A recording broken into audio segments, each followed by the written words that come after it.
Welcome into episode 197 of the Skate Podcast. I'm Brian DeFelice, joined by Bridgette and Scott McLaughlin. Bridgette and Scott, we just wrapped up a mailbag episode, pretty much putting last season to bed at this point, right? So now it's time to move on, start looking ahead to next season, prepare ourselves for breaking our hearts again next year. So let's start looking at the future here, yeah? Yeah, let's do it. Where do you want to start? You want to start with like free agents?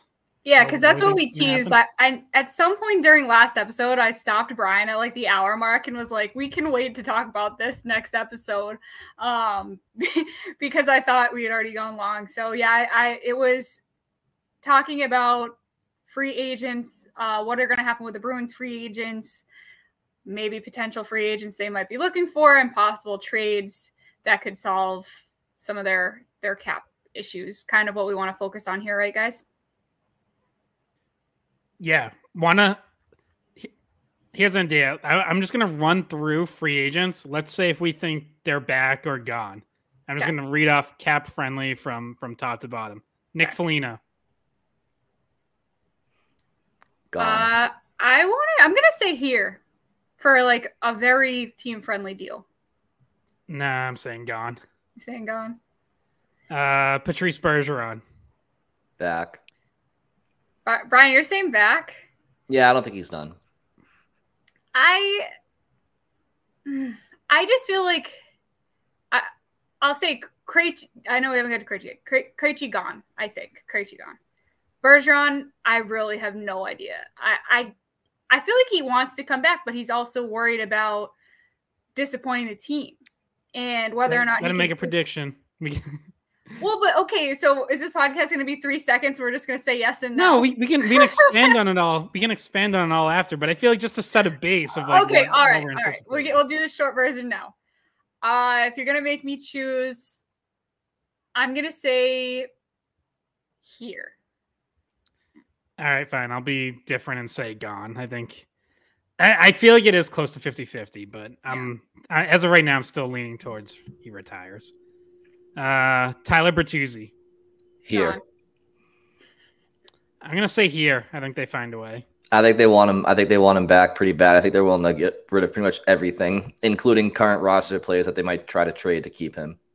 Mm-hmm. Tomas Nosek. Gone. Here. Gone. Garnet Hathaway. Gone. Yep. Trent Frederick, restricted free agent. Well, he's going to be here. He doesn't have an option, really. Yeah, I'll say here, but I wouldn't be surprised if they tried to. Yeah, here. Yeah, I'll say here too. David Krejci, we already know says gone. Yeah, I think he's done. Same. I think he retires. All right. By the way, he said that the timeline was going to be in the first few weeks. So that could be some news that we get soon. Well, and also what's interesting, though, is the last couple years, some of these guys, especially Bergeron and Krejci, have made decisions that haven't gone public when they've made them. So it's possible that Krejci's already made a decision and it's just not public yet. But yeah, you're right. He did say he planned on taking only like a couple weeks, and it's been a couple weeks since breakup day. So, all right, on defense, Dmitry Orlov. Gone. I think he's gone. Yeah, I agree. Connor Clifton. Gone. Gone. Jeremy Swayman, restricted free agent. Obviously here. Yep, agreed. Who else? I mean, I guess technically he was on the books this year. Chris Wagner, I think, probably gone. I don't know why he didn't pop up on Cap Friendly, but Jacob Lauko is a restricted free agent as well. I think they'll find a way to keep him. Yeah, I agree. Yeah, I'm just trying to think of how he would want that contract to go. I would assume that would be someone they could cap-wise keep. So, I'm realizing that the reason he didn't pop up in Cap Friendly is because the Bruins did send him down to Providence to close out their playoff run. Mm-hmm. All right, so that, I guess that like sets the base. I mean, basically for any player who's not considering retirement, of those players that we know are not retiring, I think the majority rule is we think that Bertuzzi, Lauko, and Frederick, is that it? Everybody else, we're just like, they're going to clean house. Like, I know we differed a little bit. I know Bridget had a couple different opinions, but I think the consensus, though, amongst the three of us is that they're cleaning house, and they might try to prioritize Bertuzzi and go from there. Yeah, mostly because they have to, because they just don't have the cap space. They have under $5 million to work with. Like, so as much as, yeah, it would be nice to keep, you know, a Foligno and or Nosek, like they can't afford to spend on depth. So like, unless those guys are coming back super, super cheap, yeah, I just don't see how that can possibly work. Notice that I differed with you. I did differ with you guys on 3, and the reason why I differ about Bertuzzi isn't because he's not a good fit, isn't because they don't want him. I think he's going to get more money elsewhere. I think that he's going to be getting offers that are not in the Bruins ballpark, to where it doesn't make sense it would hurt the rest of the roster.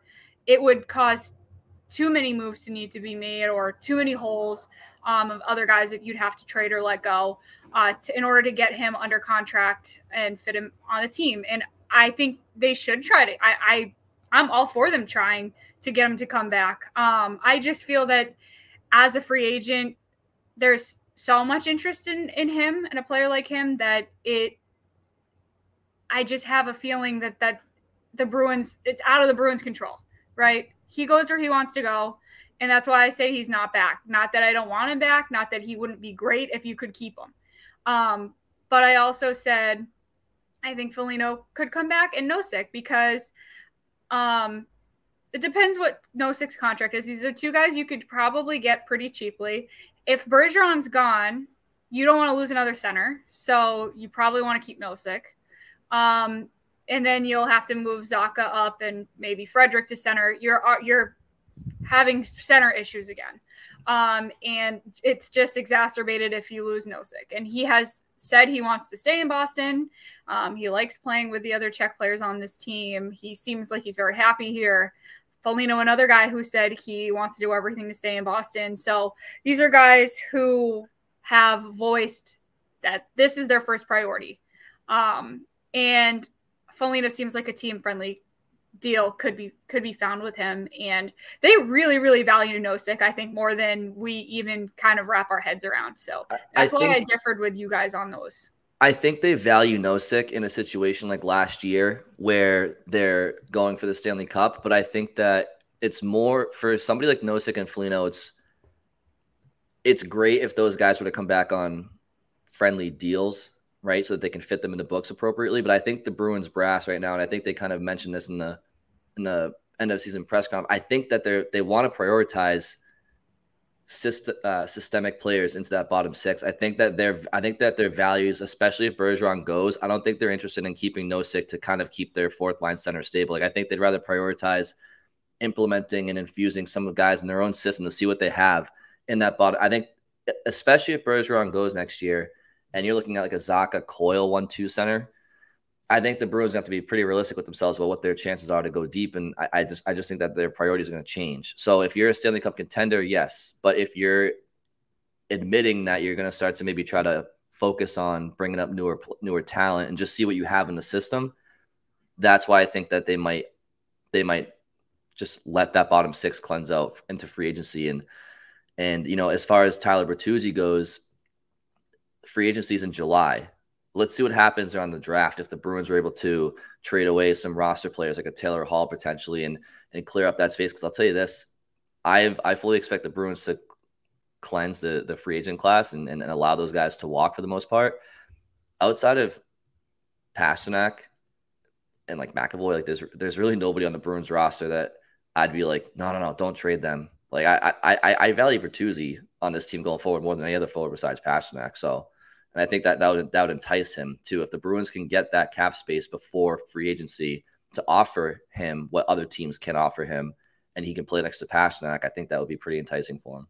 Yeah, I would put Pavel Zacha in that conversation as well, mostly just because of position, just because he's at least one of 2 top 2 centers you need. Agreed. Yeah. So on Foligno and Nosek, like I also think there's a difference in those two guys' situations as well. Like I could, especially if Bergeron does come back for another year, I could see Foligno saying, you know what, I'll come back for less than $1 million. Like this is where I want to finish out my career. He's 35, going on 36 early next season. Like, you know, he might not be chasing money. Like I could absolutely see him just saying, this is a situation I like. You know, I'm willing to take whatever they can give me to see it through and finish out here. Tomas Nosek's 30 years old. He, you know, turns 31 just before next season starts. Like he's not at that point in his career where it's, yeah, you know what, this is where I want to, you know, finish out my career and I'll just take whatever. Like he can, it's not going to be a ton of money, but like, is Nosek making, you know, 1.5 or 2 million in free agency off the table? Absolutely not. Like someone might offer that. He does bring value, and I think other teams see that. So, you know, I just don't think the Bruins are in a position where they can spend 1.5 million to 2 million on a fourth liner. Like that's a luxury you have when you have cap space and you're really trying to contend and you want to make sure that you have those veterans down there. But you know, they have to hit at least to some extent a reset button. So I don't think they're going to be able to like spend money like that on a fourth line center as much as you like him and as valuable as he is in certain situations, D zone stuff, penalty kill, all that. Like at some point you got to give, you know, some of your younger guys a shot, whether it's Trent Frederick shifting to potentially a fourth line center, although I kind of see him staying on the wing, or, you know, maybe third line center if Coyle has to move up.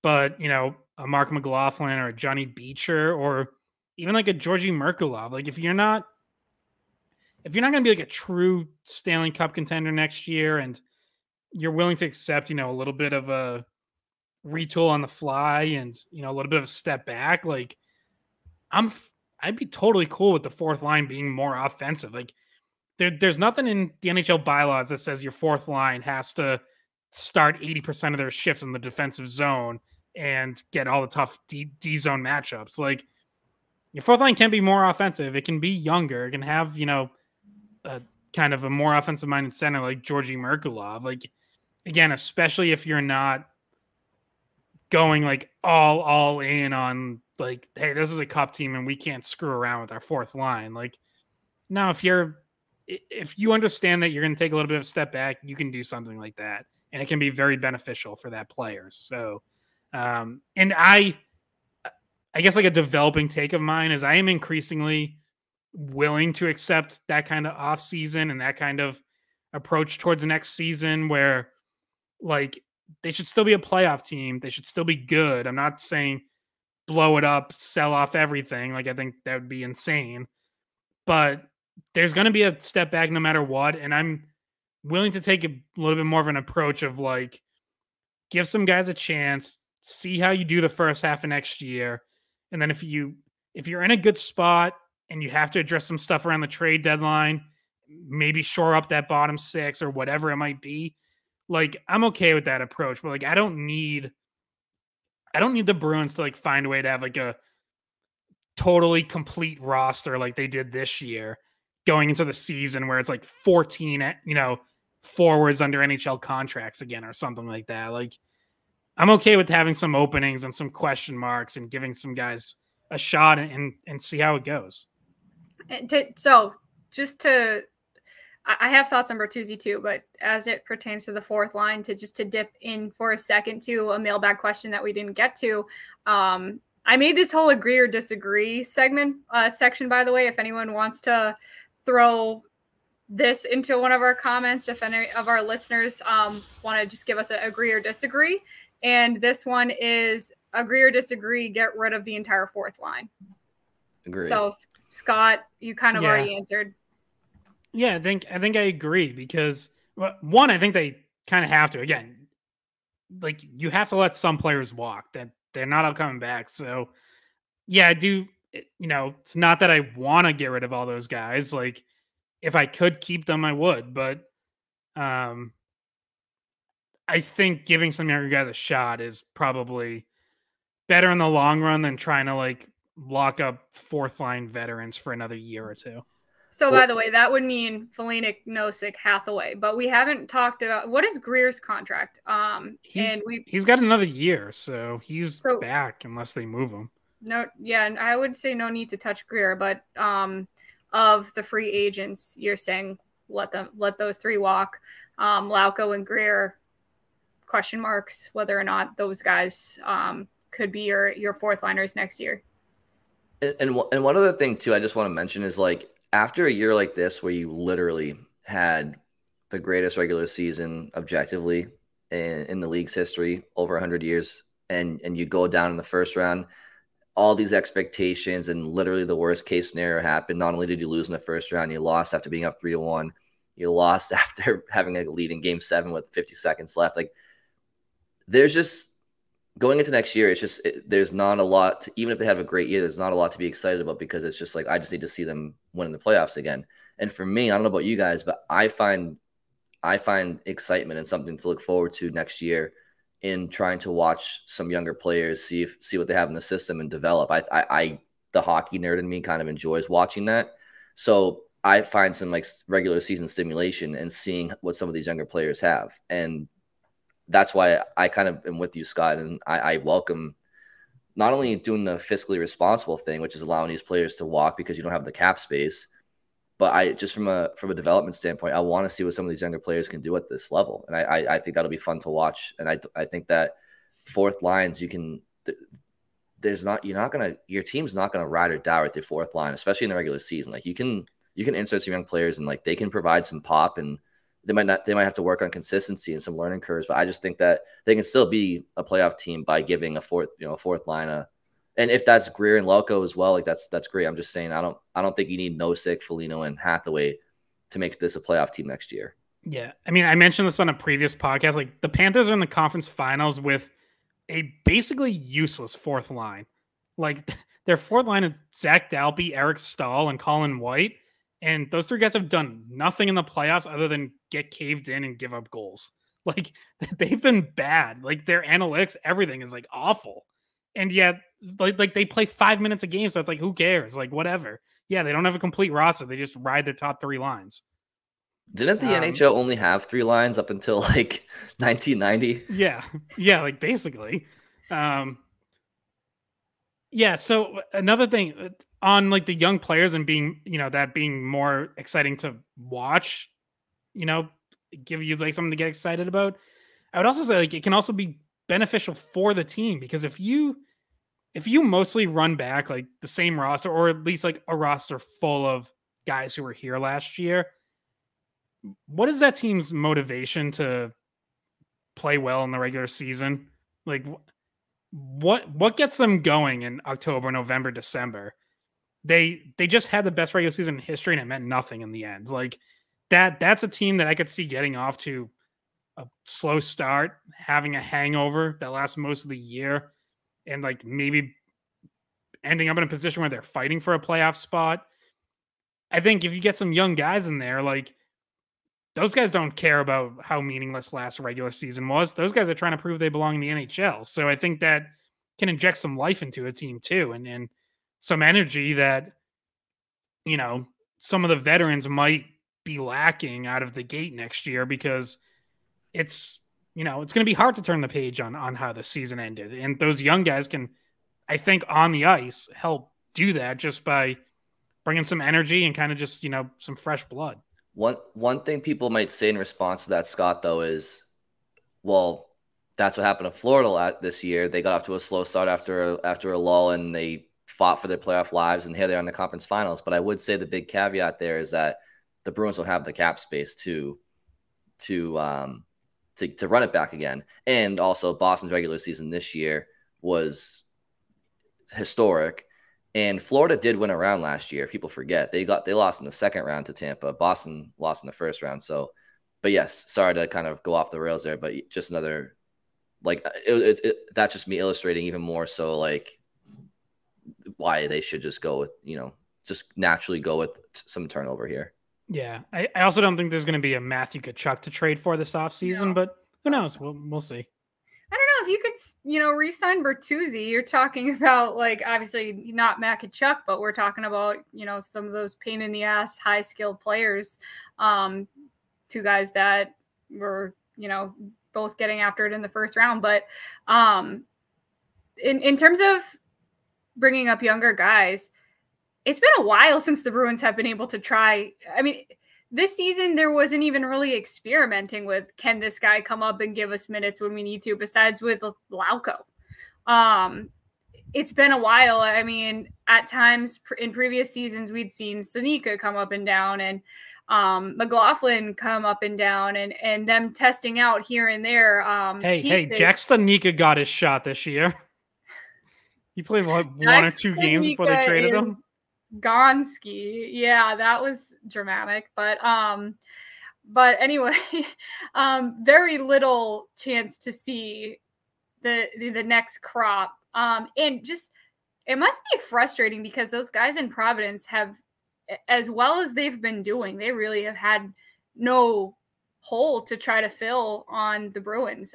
So I at some point here over the next few seasons, starting this upcoming season, there's going to be spots up for grabs for guys to fight for. I think that's what you were saying, Scott, and the motivation coming from a personal level for some of those guys to prove themselves and lift their play in order to prove that they should be on an NHL roster. But the flip side to that is, if, especially in the center position, if we're talking about elevating a center to a fourth line center role, how ready are some of their centers in Providence? And we're going to talk to Mark Divver hopefully next week and ask him that very question, because Beecher is a center prospect that they have. McLaughlin can play center, can play wing.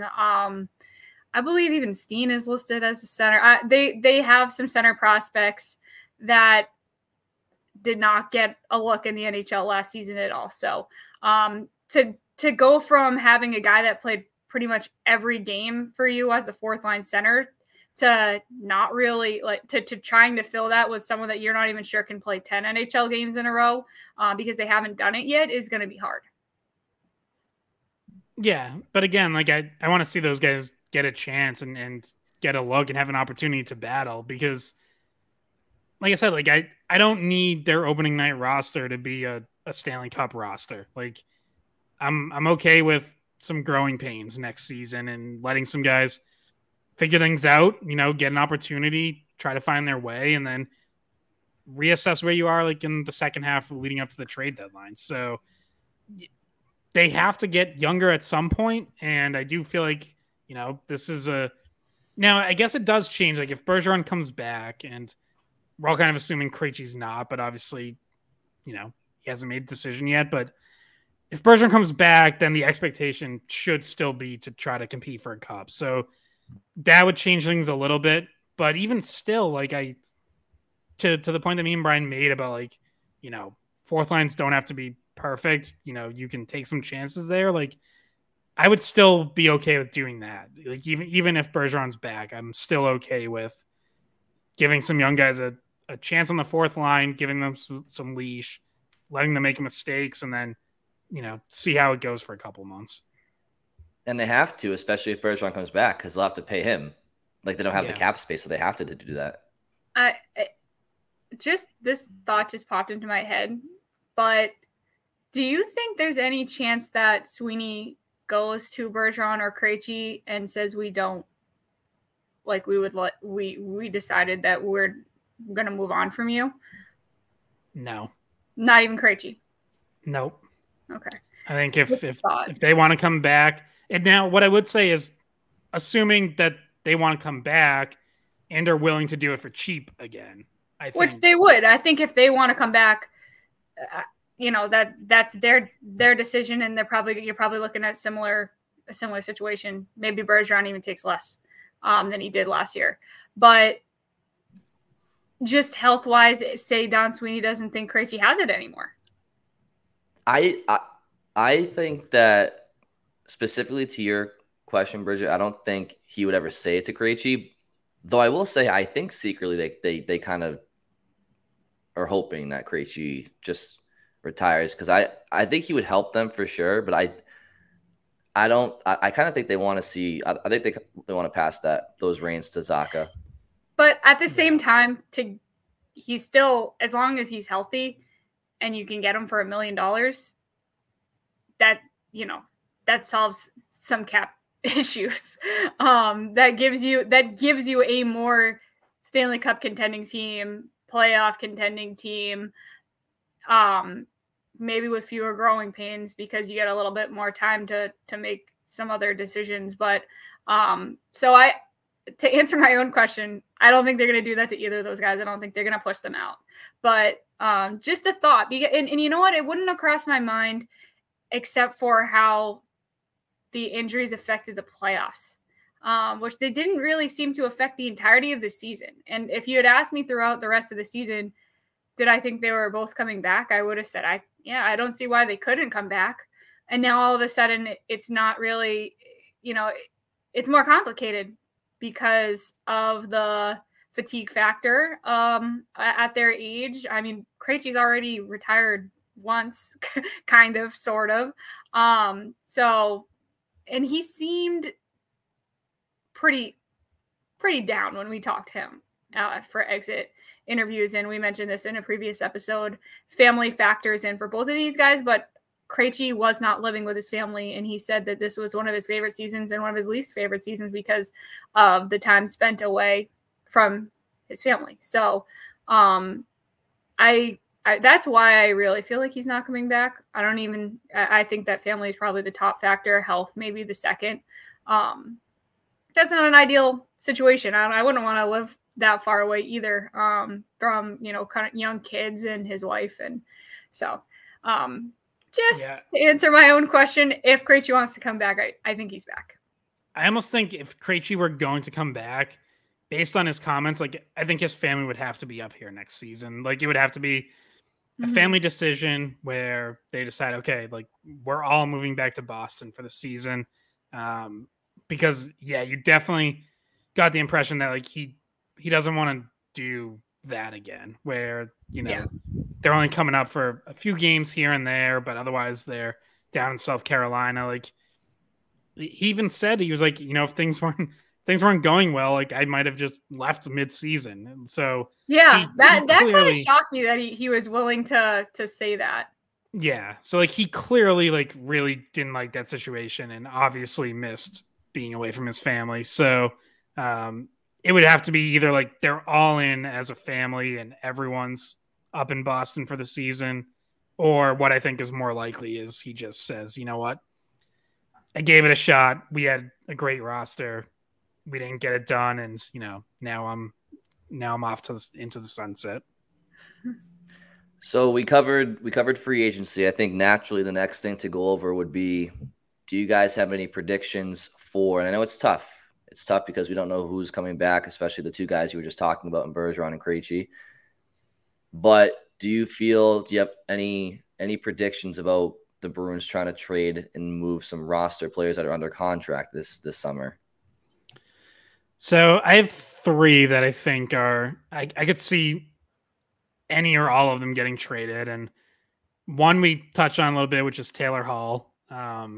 Because I do think not only do I think they'd rather have Bertuzzi because I think they probably like his style of play a little bit more, but I also think his timeline lines up more with, if they are going to have to do a little bit of a retool, Taylor Hall's in his 30s and has 2 years left on his contract. That doesn't line up.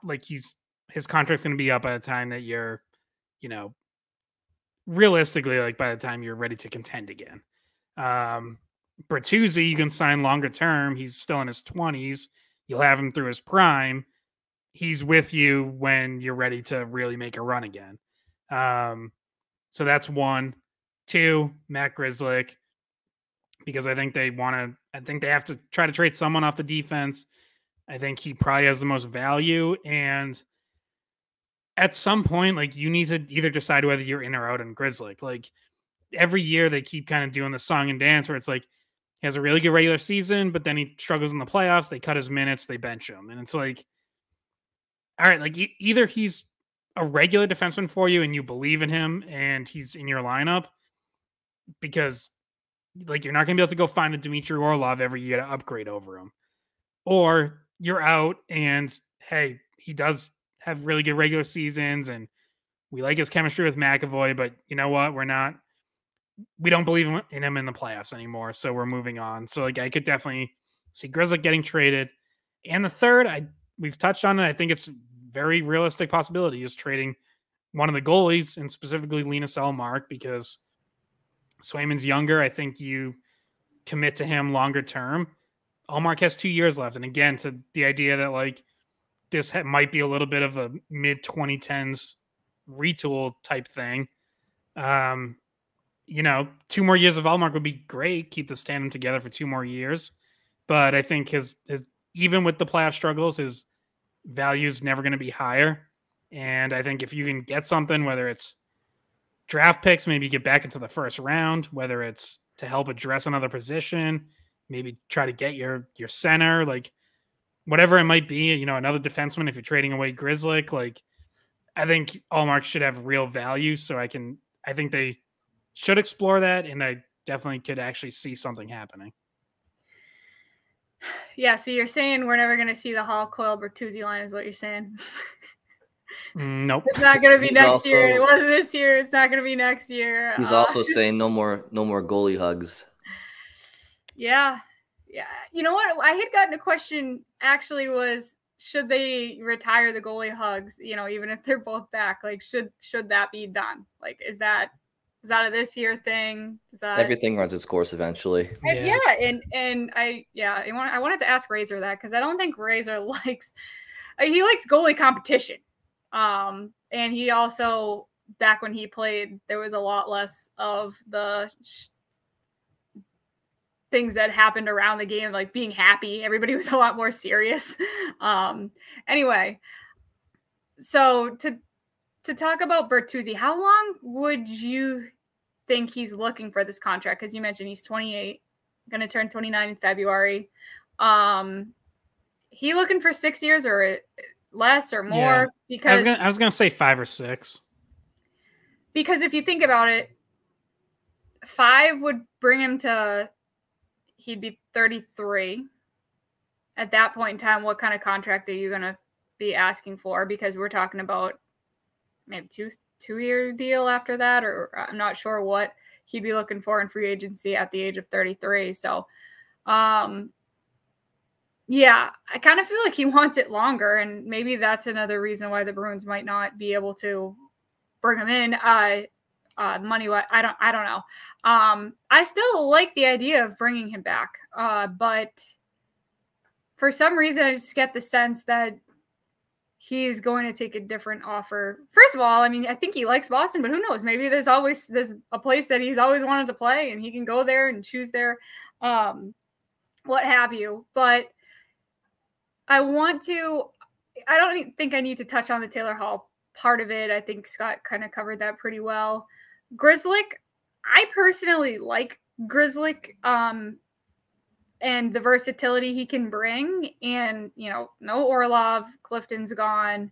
I don't know. I've always kind of thought that the Grzelcyk hatred was a little bit overblown. And he's small, yes, but I think he's a smart hockey player.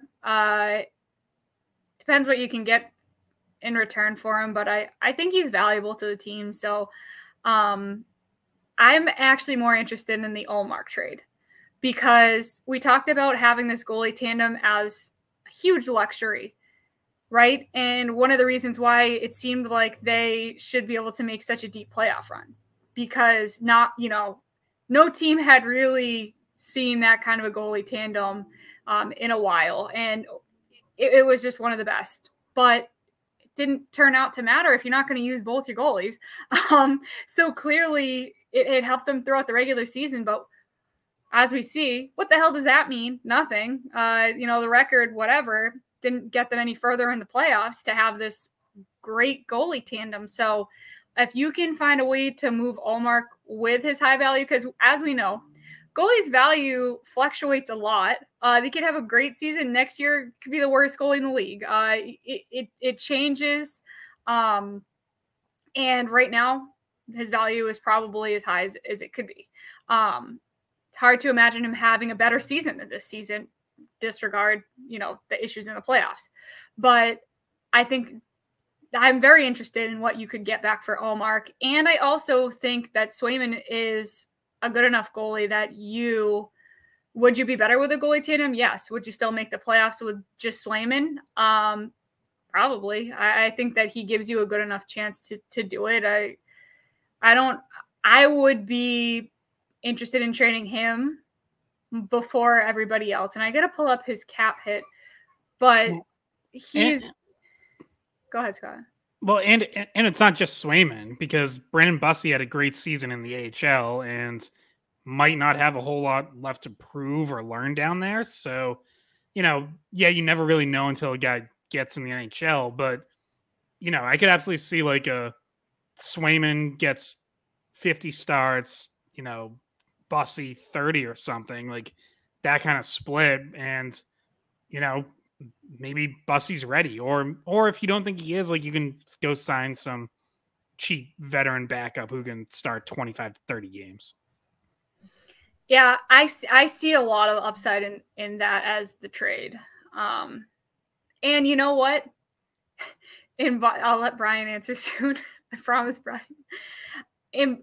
I can almost feel, I can feel the attitude towards Ullmark has really shifted from the regular season to the postseason to after.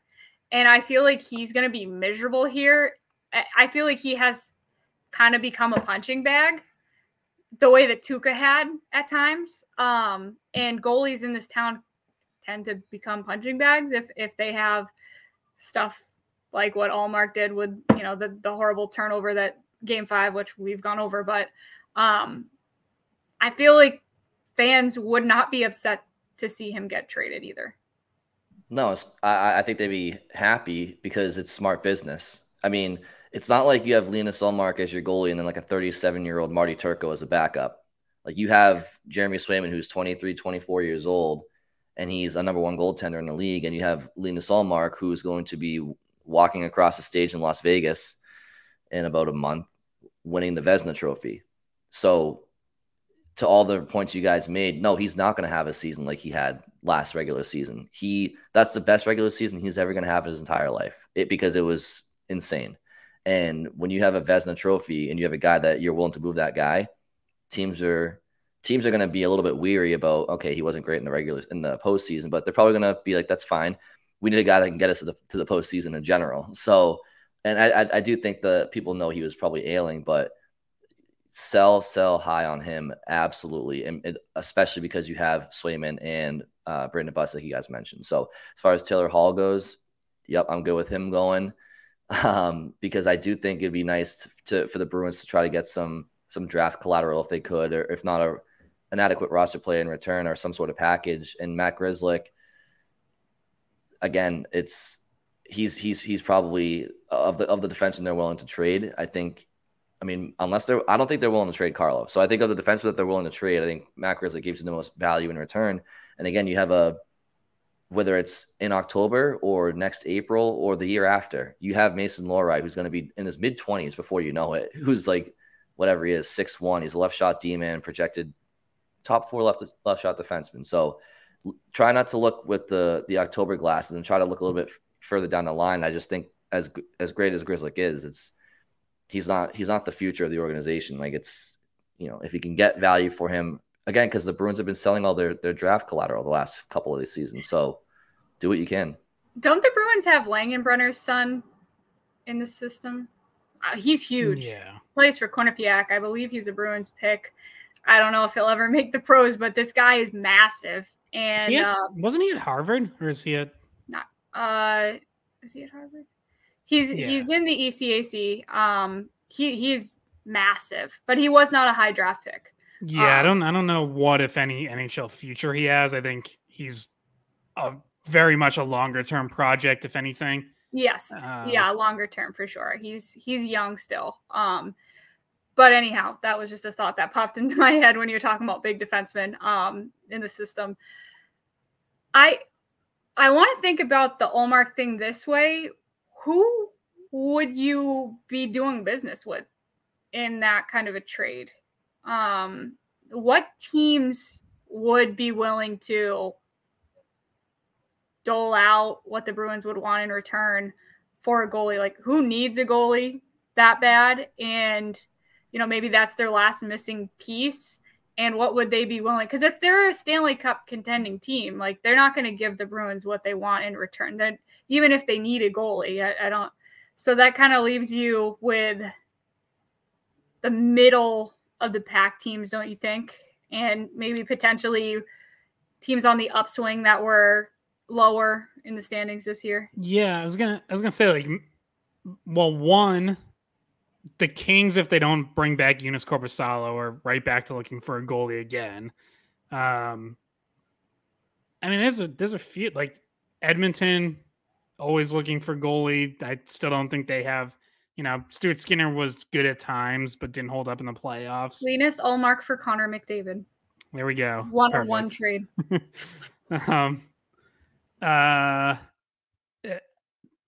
Pittsburgh, like, if Pittsburgh's trying to make another run, and trying to regroup quickly, like, they obviously need a goalie.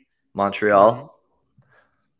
Yeah, I feel like they're probably not close enough though. Like, they might want to go younger. I mean, this just popped up. Like, I don't even know if they'd be interested, but like, back to Buffalo, like, that's. Although I guess they just got Devin Levi, so they're probably all set. Yeah, no, I don't think he's going back to Buffalo. All year they needed a goalie. They finally found one, but too late. Yeah, because he was, they would have loved for him. Yeah, I mean, even like a team like I don't. The Bruins would probably not want to trade him in the division, but like an up and coming team like Ottawa or Detroit, where their goalie situation isn't set. I'm sure there's others that, like, I'm not thinking of immediately, but I don't know how sold Seattle is on Philip Grubauer. He had some really good games in the playoffs, but it struggled most of the season. Like, you can definitely poke around. Winnipeg might be losing Connor Hellebuck, so they might be looking for a replacement. But yeah, I think they'll be, is Colorado sold on Georgiev as their long-term solution and goal? Like, someone's always looking for a lot of possibilities. Yeah. Yeah. All right. Were there any other topics you guys wanted to discuss before we wrap this up? Just on Taylor Hall, I was going to say, like, I'm really interested to see what his value would be, like, if he actually ends up on the market, because, like I mentioned, he is a little older. He makes $6 million a year, which is not. So presumably, like, a team looking to trade for him would be a team that's in contention, but those teams don't have a lot of cap space. So, like, I wonder what the market for him. Like, I actually see, like, a bigger market for Ullmark.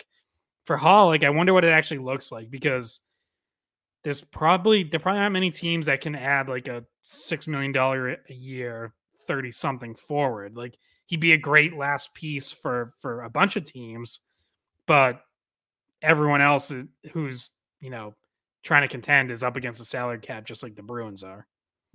I mean, maybe Toronto might try to shake things up too if they let some guys go. And I don't think Toronto thinks getting Taylor Hall is the answer or the culture change they need, but who knows?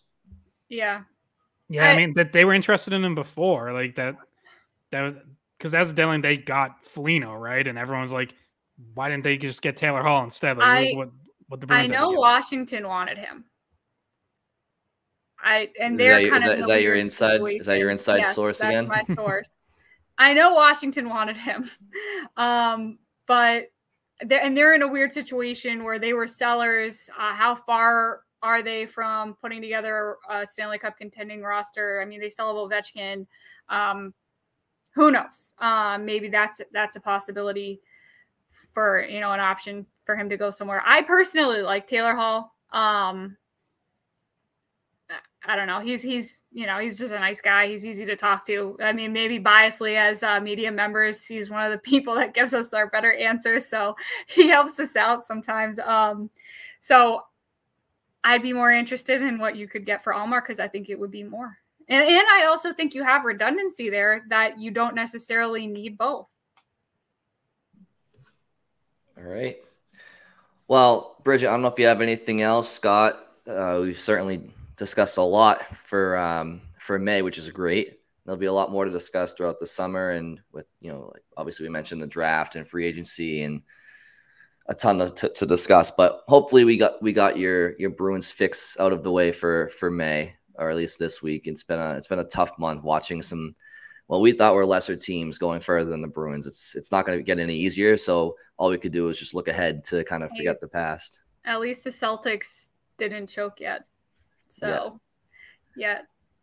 And Jason, the Celtics really like to get like right on the verge of choking, and then they finally wake up. It's like they want that to be like the story, right? It's this dramatic Game 7. We won in Game 7. Jason Tatum came alive in Game 7. He gave us a great quote, one of the best there ever was, or whatever, after the game. I'm just one of the best. I was dying because no hockey player would ever come close to saying the stuff that some of these basketball players say. It's like, well, maybe the best there ever was could get maybe the best who ever was could get his first championship this year before he starts calling himself that. So we'll see what happens. It's cringy, but basketball culture is so much different. He said one of the best players in the world, like currently, which he clearly is. Fourth in MVP voting, first team.